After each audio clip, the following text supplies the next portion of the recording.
Thank you very much for the certificate for Chick-fil-A. Free food. Can't beat it. Can't complain. Thank you, Chick-fil-A. Thank you, Palm Coast for that. Thank you. Have a good day. You too. Congratulations to Jason Brummett, our Chick-fil-A winner from last week. Yes. He wins a $100 gift certificate for Chick-fil-A catering. And I got to be honest with you, I agree with him. Nothing beats Chick-fil-A. Yeah. Nothing beats free food. Yes. I love how he changed his voice on it. Sometimes you got to change your voice when you talk about free He's food. the best. Shout out to But him. that's great. So happy for him. Congratulations. It's so great. No doubt. You guys, we have great things. If you're an artist, great things coming up. And FPC is doing amazing things. You want to hear all about it right here on Observer Now.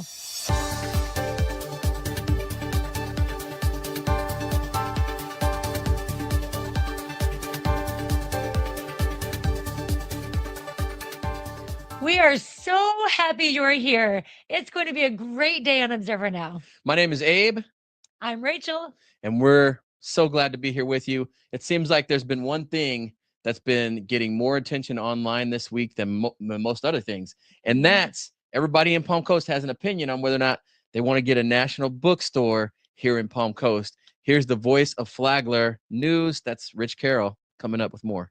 Barnes & Noble is coming to Palm Coast as part of a major retail expansion at State Road 100 and Belterre Parkway. At the Palm Coast Landing Shopping Center, an almost 50,000 square foot addition is planned for the empty lot behind the roundabout at Landings Boulevard, bringing in Barnes & Noble, Home Goods, and Five Below. This project is still under review by the city and has not yet been approved for construction. Meanwhile, across the street on the southwest corner of the State Road 100 and Belterre Parkway intersection, construction is already underway on a separate plaza, which will feature 7 Brew Coffee along with restaurants and medical offices. The project signaled continued commercial growth along one of Palm Coast's busiest corridors. Ooh, Abe, like you said, there are so many conflicting opinions, and we want to hear from you. I just want to know if people are really looking forward to the Five Below, because that's what I'm looking forward to. Okay, so the conflicting opinions are not about the Five Below. I checked the comments. Nobody talked about Five Below, but that's my favorite place to shop for Christmas. But the conflicting opinions are, do we need more business? Do we need more traffic in the area? Do we get rid of more trees? But the trees are already gone in that area. It's already a paved area. Yeah, I think a lot of people would prefer to have less people here, and there's other people who are like all for the growth. So I think those are the two sides that you're going to see that are going to have that discussion mostly.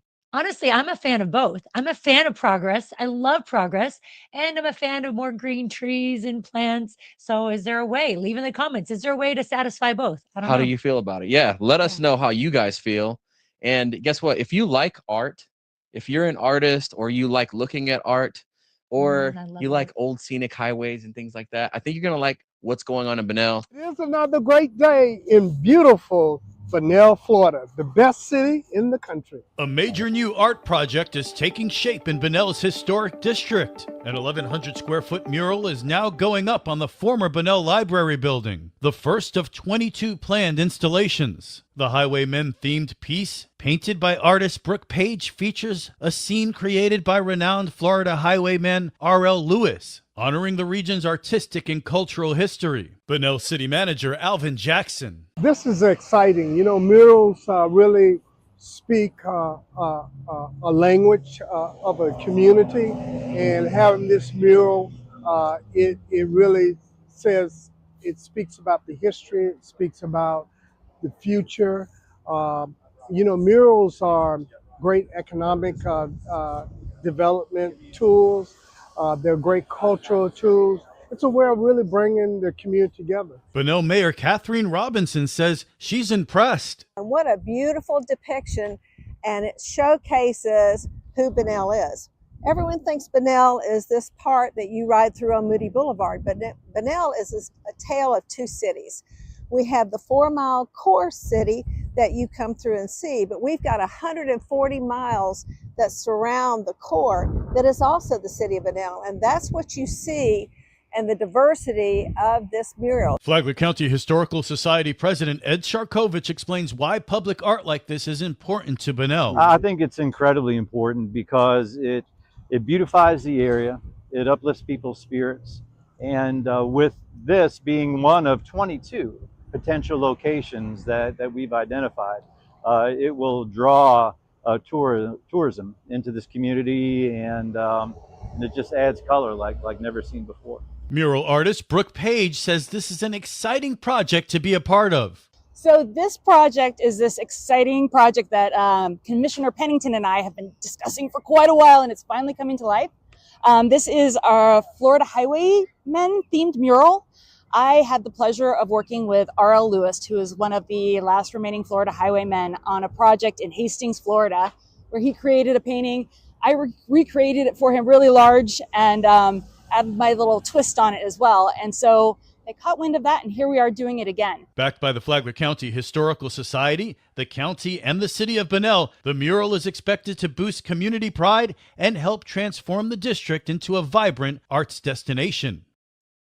Oh my goodness. I absolutely love murals. I love what they do to an area. I love what they do to a city. Every time I go to a big city and I see the bright colors, I just want to stay there and be there. So I think this is absolutely fabulous for Bunnell. Sounds like there's a lot of energy around it. I think the energy is great. Oh, And yeah. I'm excited to see what it's going to look like.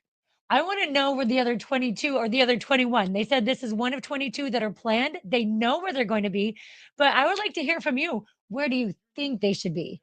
Right? Yeah. And I love the whole thing about the Florida Highwaymen. I didn't even know What a great story. what that was. I had to look it up myself, Yeah. and I think everybody should look it up. It's a great part of Florida history. And these are basically, well, 25 men and one woman, and they're African-American. And in the Jim Crow South, right around the 1950s, while a lot of people, there was limited jobs that were available, but these guys were entrepreneurs that were artists, and they would get together and paint wonderful, beautiful Florida views. And then they would go door to door, and they would go on the highways to sell their paintings. They went along I-95, A1A, because they weren't allowed to sell them in the normal stores, right? So what very popular. Bravery and and they did a great job with it. And also one of them is still alive and love worked with that. that woman who painted the first Bunnell ones, which is I thought was amazing. She said she did her own twist on it, but he is aware of what she's doing. I think it's so wonderful and fabulous. So check out the Florida Highwaymen when you get an opportunity. And where are these going to show up? These fabulous murals. No doubt. But if you like art and you thought that was it, no, we continue with art from one art project to another. And that's JJ Graham, who has a display in Daytona, a little bit outside of Palm Coast. But if you love art, you got to get there in person. Let's watch. Hello, I'm Brian McMillan, publisher of The Observer, and if you're an art lover like me, this is a show you don't want to miss. J.J. Graham, New Paintings from an Untamed Hill at the Gallery Elan in Daytona Beach. It's through March 28th, and we're about to talk to the artist.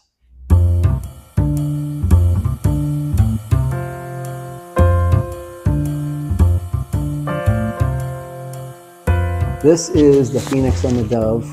And what are the dimensions on this? Because I love the size of it. It's 84 inches wide and 60 inches tall. Yeah. So tell me, what does the size of this mean to you? Why do you like this? Well, it's a little bit larger than my outstretched arms, and I love the feeling of being able to paint a picture that when you're close, you can almost not see out of the edges of it. So a lot of people say they tend to get lost in it, and I kind of had that feeling when I was painting it. All right, I want to talk about this one here. This is this one is called An Existentialist's Top Hat, and I have video of this with a totally different background. There was no red, in the edges of it. Yeah. So tell me what it means to call a painting done. Is this done now, or is this not done? It is. Still? Once I hit it that hard with the oil, there's no more brushstroke on this. Okay. No more. So this is my friend Graham Grant. As we know, we're not related. Maybe we're both Scotchmen, so you never know. But he was kind enough to give me the show, and I'm grateful. And I guess we're going to talk about this piece here, Birds for a Day. You know, JJ, I think it's remarkable that your favorite Henry David Thoreau quote, such as it is, he's one of my favorites too. But my favorite quote from him is, "In wildness is the preservation of the world." And so, to me, it's tantamount to absolute abstract spontaneity. Okay. And that's what I get out of yours, which serve to veil the metaphors. And if you just spend enough time in front of the piece, they will reveal themselves to you. So now we're back at the Phoenix and the Dove, and Greg, who is, by the way, a tremendous, renowned artist himself. This isn't about him, but you know his work is incredible. But you said that you picked this one out as kind of like a showcase of this show, and that it stands as far, you know, you said something like it stands against any other kind of show you would put together. So tell me why you think this one is so great. Well, as we've determined, everything about JJ's work is a narrative. He's a magnificent visual storyteller. And in this particular story, he includes us in the story. We're powerless to escape it. We're involved whether we like it or not. So we see this figure kind of shrouded in the shadows, observing a figure in the distance. And yet we're behind observing this whole scene, this tete-a-tete, and we're witness to it. It's amazing. You know, he's a contemporary expressionist, but his compositions are classic. So Gregory Graham Grant, March 28th is the last day for the solo show by J.J. Graham. If you want to come and check it out in person.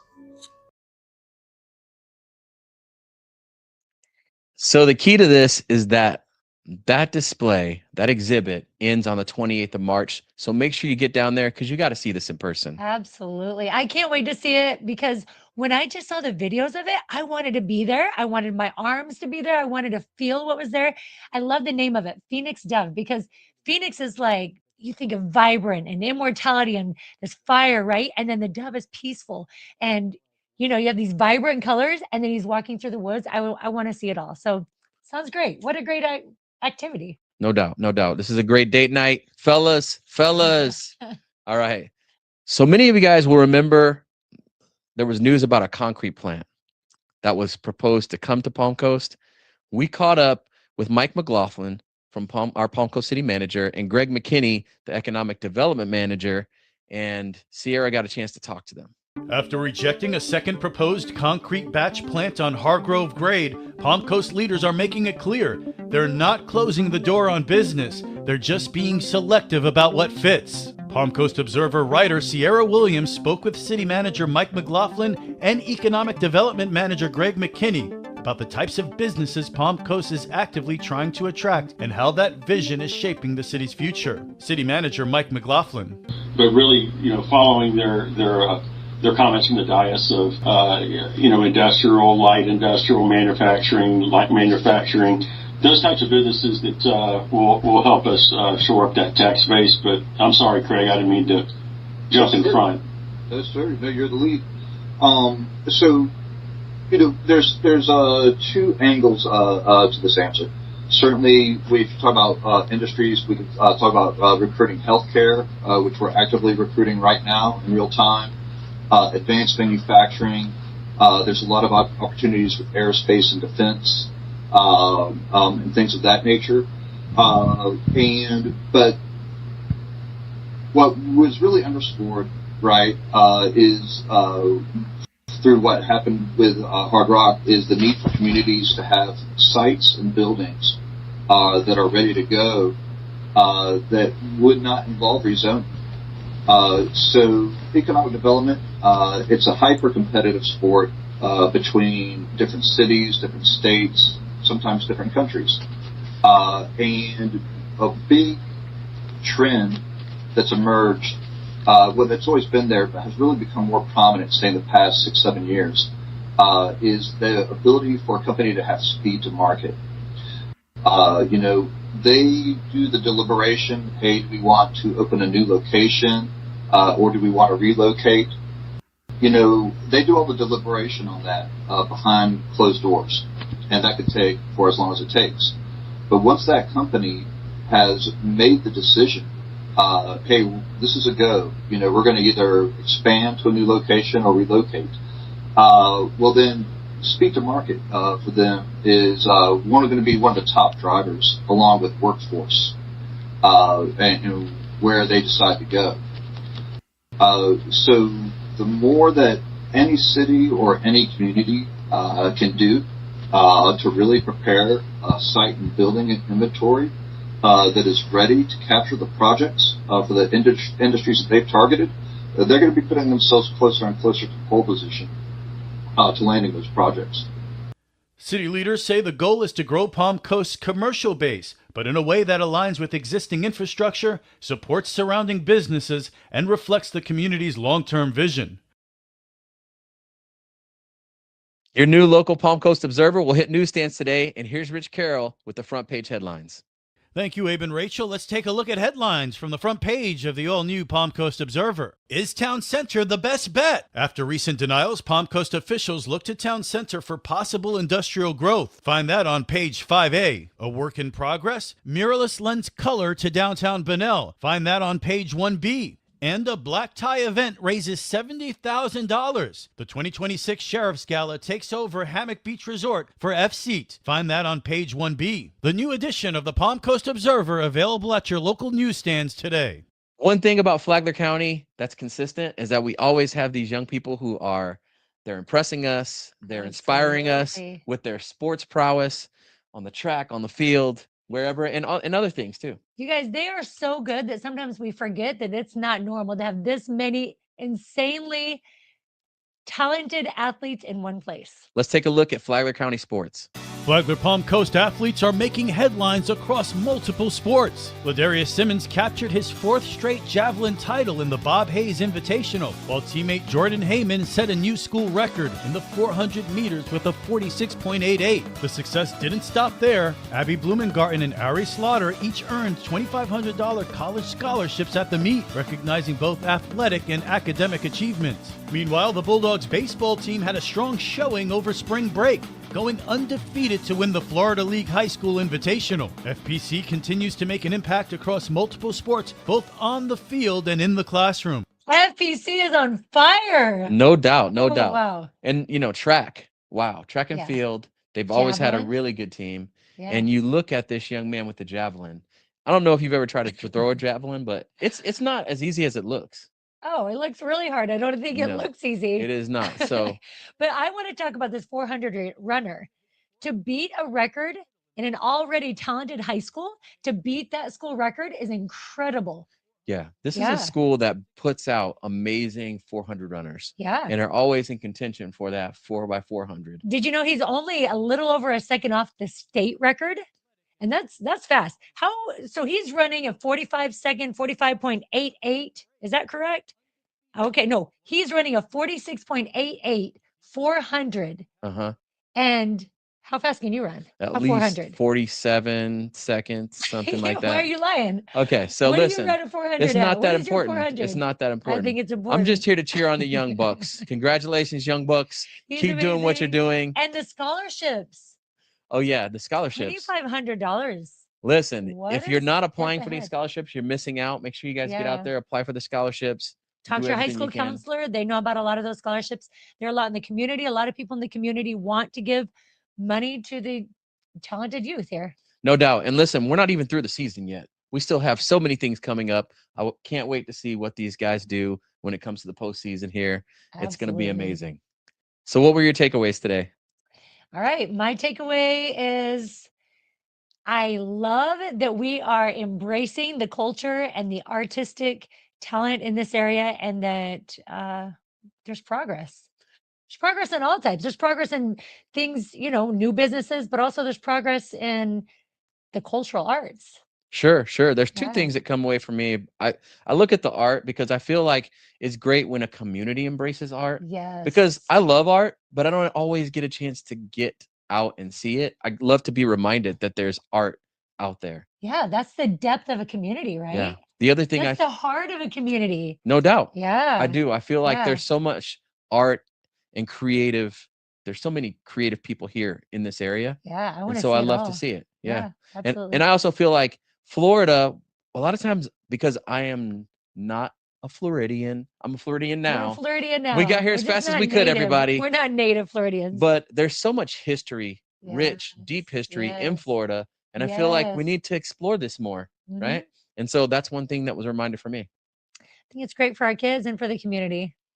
Well, listen, we appreciate you guys being a part of our community. We love this community, and we know that you love it too. And we appreciate everything that you guys put in those comments down there. Let us know how you feel about the things that you saw today.